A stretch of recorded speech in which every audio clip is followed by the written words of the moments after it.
What's going on, guys, and welcome to the Sunday, almost never here on Sunday, May 8th edition of the NHL Picks show. I am your host, Josh Harris. You can find me on Twitter at JRH002DFS.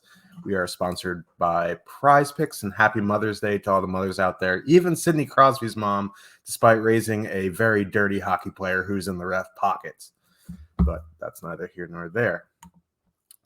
Get 1 month free of Awesemo Plus Platinum when you sign up and make a deposit at Prize Picks using promo code Awesemo. You'll receive an email within 24 to 48 hours after to redeem your free month of Awesemo Plus Platinum. Also, when you use the promo code Awesemo, you get up to a $100 match deposit bonus, which is nice. And it's a prop-based contest, so you can definitely use Odd Shopper to help you with those picks. I used Odd Shopper yesterday for some player props and shot props in NHL. It's really fun. It's really good to use. It's free to use. Oddshopper.com. We have a NHL bets video up on the Odd Shopper YouTube. Go check that out. So let's get into today's 3-game slate. There's 4 games, but the Hurricanes Bruins are at 12:30 p.m. Eastern. They're not on the DraftKings main slate, so we will be talking about the 3-game main slate on DraftKings: the Minnesota Wild, Blues, Leafs, Lightning, and Oilers, Kings. So let's get into that. We got Game 4 of the Minnesota Wild and St. Louis Blues. The series is second game in St. Louis. The Wild are up 2-1 in the series. I would imagine the goalies are going to be Marc-Andre Fleury and Ville Husso. The Wild won pretty easily in Game 3 in St. Louis, and there was some interesting line matching in that game. I know they switched it up towards the middle of the game, but they started off with the Ryan O'Reilly line going into the Joel Eriksson line, which I don't know. That kind of took away one of their better offensive lines. Like, I don't know why they want their best defensive line going out against the other team's best defensive line. In my opinion, Ryan O'Reilly should have went out against Hartman, and then Thomas going out against Gaudreau, and I think that's what they went to in the middle of the game, but it was too little too late. So I'd imagine, hopefully Berube makes some changes here, and he sends out O'Reilly against Hartman today. I did pick the Wild to win this series, but I think there is stuff on both sides you can play in DFS today. I kind of want to stay away from St. Louis 1 just in case Berube decides to, be silly and send out O'Reilly against Eriksson Ek. In MME, I think, having some St. Louis 1 here at fairly cheap is fine. I just worry about the line matching. Again, for me, the line that I want on the Blues is the Pavel Buchnevich, Robert Thomas, Vladimir Tarasenko line. When the Blues are at home, that line avoids Joel Eriksson Ek, which is very, very important. And, they're fully correlated on the power play. The Minnesota Wild have issues on the penalty kill, and they're not super cheap. They are, 15-5 to full stack on DraftKings. They haven't had a very good series, but I think going back to them in GPPs makes some sense here. I don't think they'll get much ownership at the time of this recording. We don't have an ownership run, but make sure if you're watching this and you are an Awesemo subscriber to check out the ownership projections when they do go live today. So, yeah, I'm interested in St. Louis 2 here. On the Wild side, I think, you can do a combination of things. I'm interested in pretty much all 3 lines here. I think the top line is still my favorite play. I wish Hartman was on the top power play, but it is what it is. That line is fairly cheap compared to what they were at points this season. Hartman around 5K, Zuccarello under 5K, and Kaprizov, who's under 8K. He was over 8K for the first few games of the series. I would imagine they're still going to be fairly chalky. I like Kevin Fiala and Matt Boldy, 2-man. You want to, full stack, I think that's fine as well. But I like Fiala just because he gets the power play one time. Again, I really like Joel Eriksson Ek. It doesn't really matter who they match up against. He's power play 1. He's going to come in the lower owned of the Wild players. So Joe Eriksson as a one-off, you want to include him in a power play stack. You want to leave off Hartman, add in Joe Eriksson. I think that's a nice way to get different if the Wild do get the ownership that they're expecting. On the blue line, I think, we saw Marco Scandella come back, and that was just, I don't know. I don't know why he goes right to the top pair, but it is what it is. For me, not too much interest in the Blues defensemen outside of maybe Parayko or Justin Falk. On the Wild side, it's Jared Spurgeon for power play correlation, or I'm going Brodin or Dumba. You can punt with Middleton. I think that's fine, but the savings from going from Brodin to Middleton aren't that. It's only $600. Unless you absolutely need that $600, I'd rather pay up for Brodin. So let's head to the next game. We have Toronto Maple Leafs going into Tampa for Game 4. The Leafs are up in this series 2-1. I think one of the biggest X factors in this series is the struggles of Tampa Bay on the penalty kill. The Leafs have one of the best power plays in the league. That's undeniable. And Vasilevsky has been struggling on the penalty kill. I think, losing that third line from last year in the playoffs is kind of, a big loss for them. But I still think they can win this series. It's just a matter of playing better. They haven't looked great in their 2 losses. In their win, they look good. I think it's just a little bit more consistency. I think this series goes 7. But you're not here for my series prediction. You're here for DFS. Again, I think Toronto 1 is my favorite play on either side again. I know Matthews didn't have a great game, but Mitch Marner had a combo meal and assist. He put up, I think, over 30 DK points despite only having 1 assist, I believe. He's been shooting the puck a lot. Matthews, Marner on the power play there. You want to leave off Bunting. I think that's fine. He's up to 4,200 on DraftKings.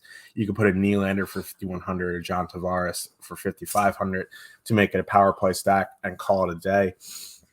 You want a full power play stack. The Leafs, I think that's an interesting way to get different in GPPs today on this 3-gamer. Riley's only 5,300, so it's not super expensive. And, the Leafs score on the power play, so why not? I think you can also full stack the second line here, Nylander, Tavares, Kasha, but it's kind of like that situation with Edmonton where it kind of feels bad, to stack the Leafs without Matthews or Marner. So I think you can do it if you're MMEing and you want to get a little bit different. I think that's fine. On the Tampa side, they just have not looked great, and they're just not getting a price discount. You know what I mean? Stamkos is 7,500, Kucherov's 8,100, Braden Point 5,400. But that might lower the ownership on especially on the top line guys, Stamkos and Kucherov. I think going back to them makes some sense, especially if they're lower owned. So check those ownership projections a little bit later in the day. So if they're coming in with pretty good leverage, I'm definitely interested in Tampa 1 here. I think you can add in Point and leave off Palat, or add in Killorn and leave off Palat to get extra power play time. But, I think I'm going to focus on Stamkos and Kucherov. On the blue line, I'm definitely interested in Victor Hedman. He's had a very good series. He is expensive, but I think you add him in. If you can fit him, I wouldn't go out of my way to make it work, but if you have the salary, I think you can put him in.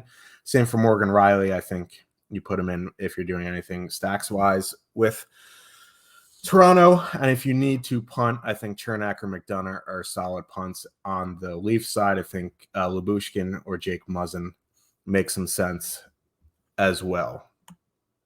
So let's move to the final game. We got the Edmonton Oilers with a 2-1 series lead going into Los Angeles for Game 4. They blew out the Kings pretty badly last game. I was off Edmonton, and I paid the price, but that happens. So at the time of me recording this, there was no news on Victor Arvidsson. I will say he didn't even skate the past few days, so I would be surprised if he's in tonight. So I would imagine the second line is going to be Iafallo, Danault, Moore, and that is the target for me. I know they haven't had a great series since game one, but their prices come down. I followed the nose on the power play. Edmonton, I'm going to attack Mike Smith for as long as he's in the playoffs. So I think going back to the Kings here makes some sense. LA2 is preferred, or LA power play is perfectly fine. On the Oilers side, I'm just going to, basically just repeat what I always say about the Oilers here. I know Evander Kane had a hat trick last game. I think he's still power play stack here with McDavid and Draisaitl, and you mix in Hyman. And now, because it's the playoffs, McDavid and Draisaitl play the full 2 minutes on the power play. So I think you can include Evander Kane in that mix. You can include Kyler Yamamoto. You can include Ryan Nugent-Hopkins. Again, Ryan Nugent-Hopkins will be the lowest owned of those guys for sure. So mixing him in. I know it's difficult to 3-center stack a power play just because there's other guys who want to get in, but it will get you on a very unique build. But I don't know if I would do that in one lineup. There's like other things I would want to do. So I would at least get in McDavid and Draisaitl and work around with Kane, with Hyman, with Yamamoto. If you want to get, really different, you'd go 3-center with Ryan Nugent-Hopkins. On the blue line, Tyson Berry has been involved on the power play. I think you can play him at 4,200. If not, you spend up for Nurse, or you punt with Cody Ceci or Duncan Keith. On the Kings side, it's Sean Durzi for me, or you can punt with Matt Roy. Alex Edler at 4K is getting into that price range where it's you kind of need him to do more than he's doing, but I still think you can go there. Otherwise, you can dump down to someone like Ole Mata for min price, or Jordan Spence for secondary power play. So let's talk about the goalies here. Again, my favorite goalies are going to be from that Wild Blues game. I think Husso bounces back, but I think Marc-Andre Fleury, I'm going to ride Marc-Andre Fleury until this series is over. He's my favorite goalie play of the night. I think Jack Campbell is an interesting GPP play. Tampa has looked uninterested in 2 of the 3 games, which is weird. So, Jack Campbell at 7,600, I think it's a winnable matchup. Vasilevsky 8,300 is fine if you're fading the Leafs. And the late game, I just if you want to take some correlated, if you're doing Kings lineup, add in John Quick, I think that's fine. You're doing Oilers lineups, add in Mike Smith, but one-offing these guys, I'd rather just go to, Campbell or Marc-Andre Fleury. So the people have been asking for it, so I will give the people what they want with a hat trick pick. This is an interesting, tough slate, so I think I'm going to get a bit weird here. Maybe not super weird, but my hat trick pick is going to be Alex Iafallo.